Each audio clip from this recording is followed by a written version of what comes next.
Sakura pitch ড্রিঙ্কসটা কি আসলে আমাদের স্কিনের জন্য ওয়ার্ক করে? এমন হাজারো কোশ্চেন সব আপুরা জিজ্ঞেস করে, তাই আপুদের জন্য কিন্তু আজকে একটা ডিটেইলস এর ভিডিও বানিয়েছি। আমরা সবাই একটি ব্রাইটেনিং এন্ড গ্লোয়িং স্কিন চাই, এটার জন্য এক্সটার্নাল থেকে আমাদের ইন্টারনাল এর কেয়ার বেশি নিতে হবে। তাই আমি সবসময় সাকুরা পিচ ড্রিঙ্কসটা সাজেস্ট করি এবং আমি নিজেও খাই। অ্যাজ এটাতেই আছে সাকুরা এক্সট্রাক্ট, যেটা আমাদের স্কিনের ডালনেস কমায়, অ্যান্টি অক্সিডেন্ট হিসেবে কাজ করে, স্কিনকে ব্রাইট করতে হেল্প করে। সাকুরা আমাদের স্কিনে মেলানিন প্রোডাকশন কমিয়ে স্কিনকে করে ফেলে ভিতর থেকে ব্রাইট। আরো আছে কোলাজেন, যেটা আমাদের স্কিন ইলাস্টিসিটি বাড়ায়, স্কিনের রিঙ্কলস গুলোকে কমিয়ে ফেলে।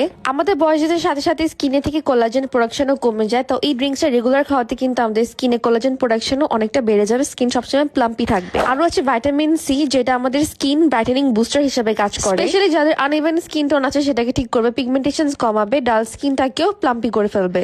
আরো স্কিনকে হাইড্রেটিং করে, যে যেটাতে আছে হাইড্রোক্লোরিক অ্যাসিড, যেটা আমাদের স্কিনের হাইড্রেশন লেভেলটাকে বাড়িয়ে ফেলে, সবসময় ময়েস্ট এবং সফট রাখে, স্কিনের ওয়াটার লেভেলটাকে সবসময় ব্যালেন্স রাখে এবং স্কিন ইলাস্টিসিটিও বাড়ায়। আরো আছে পিচ এক্সট্রাক্ট, আর অনেক ইনগ্রিডিয়েন্টস যেগুলো আমাদের বডির জন্য অনেক বেশি বেনিফিশিয়াল। সো এতগুলো বেনিফিটস পেয়ে যাচ্ছি মাত্র একটা ড্রিঙ্কসে। এটা সকালে খালি পেটে ঘুম থেকে উঠে বা রাতে ঘুমানোর আগে খেলেই হবে। আমি কিন্তু এভরিডে এটা খাই, আর এটা খাওয়াতে আমার জাস্ট আউটসাইড না ইনসাইড থেকে আমার স্কিনটা অনেক বেশি গ্লো করে।